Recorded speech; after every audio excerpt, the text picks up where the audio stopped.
Hello, and welcome everybody to the Extreme Performance Series video blog edition.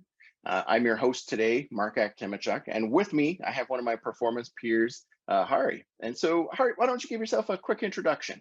What do you do within the performance engineering team? Hi, everybody. I primarily my interests are primarily ML AI.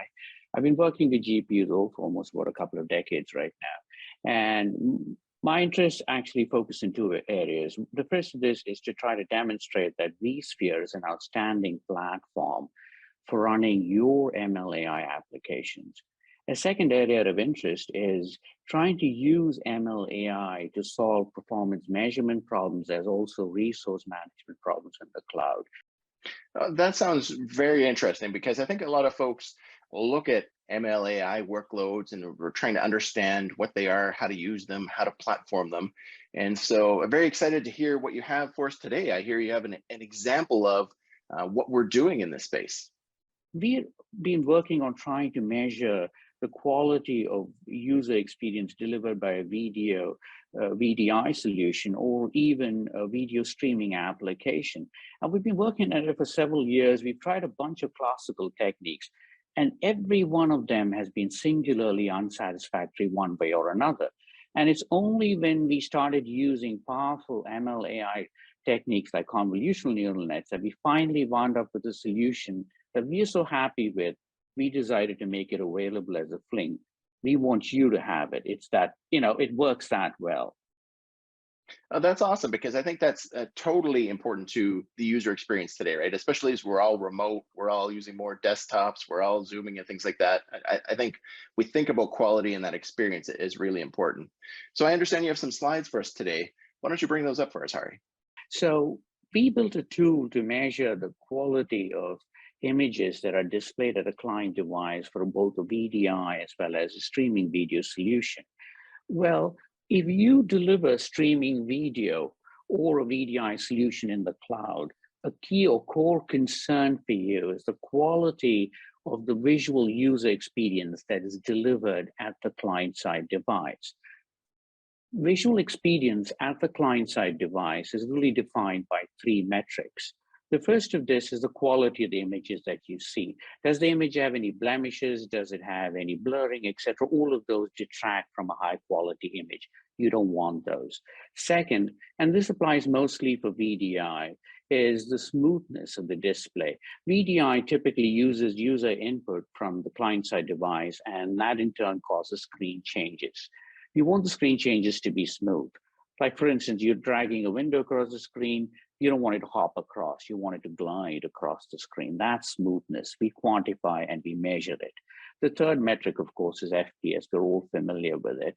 And typically VDI delivers or runs at about 24 FPS. Well, the FPS that's delivered in a VDI solution depends in significant measure on how much activity the user is doing, but you really want to be as close to a local laptop running the exact same workload as possible. So we built a tool to measure these three metrics, and I'll take a look at how you can go on use that tool. Okay, so the tool that you've created here, Hari, is released as a fling. And for those folks that don't know that, a fling is VMware's opportunity to release a project or some software to our customers a little bit quicker than an actual canned product. So it allows us to build some of these tools, get some feedback, quickly there. And so that's primarily what the fling is. So I understand that's what you've created here and released to the community. Yes, that's right. And you can download this for free and use it. And you really don't even have to use this in conjunction with a VMware product.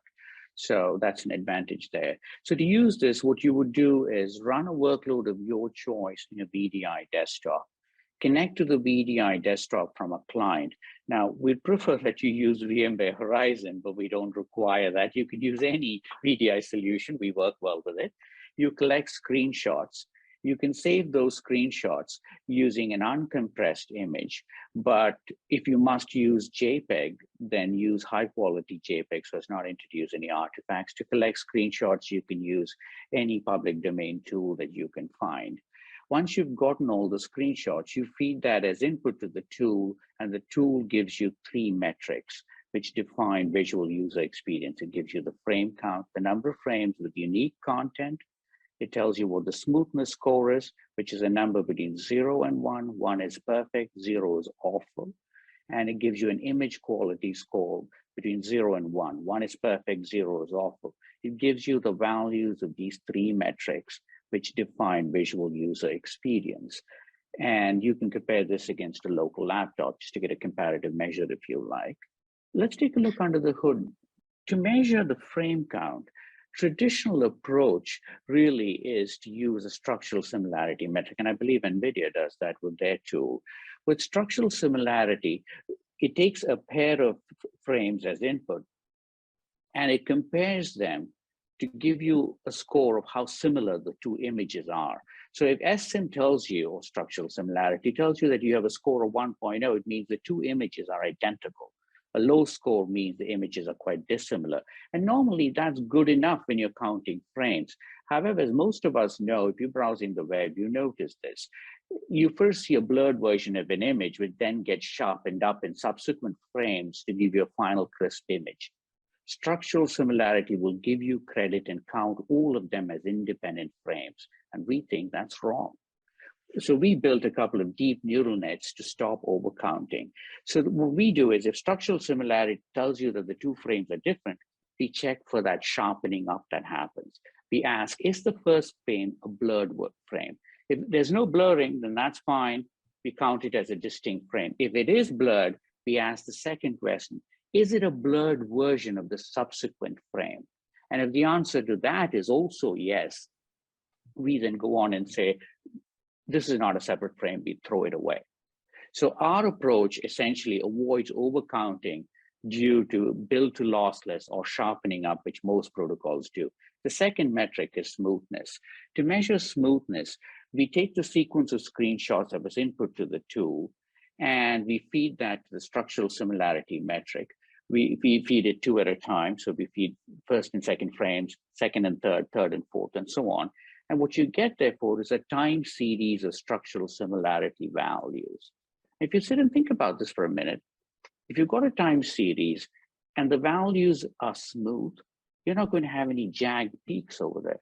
That's what we do. We look for jagged peaks. We use a fast Fourier transform, and we look for how much of it is jagged.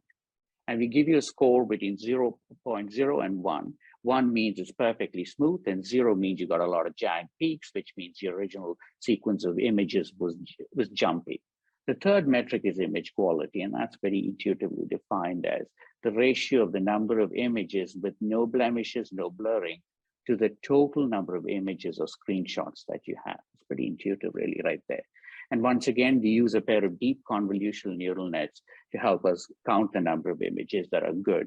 We feed the image to a network that tells us whether or not the image is blurred. If it's blurred, we throw it away.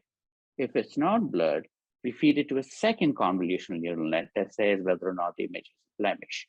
If it has a blemish, we just throw it away. If not, it counts as a good image and it counts towards your image quality score. So the tool that we built and released as a fling gives you the values of these three metrics. Now you could use these as they are, but we recommend that you use this in reference to the values that you obtain by running the exact same workload on a local laptop, which is really the gold standard, because then that lets you say things like, for instance, I've got a VDI solution that's got 90% the visual user quality as a local laptop. And we can all relate to it. Everybody knows what a local laptop delivers. We can understand it. On the other hand, you might find that your solution is about 10% as good as a local laptop.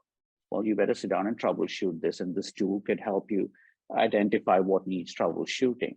So here's a hope that you download the tool and find a use for it. Thank you. Great, Hari. I think that's really neat because, we talk about examples of how we use MLAI.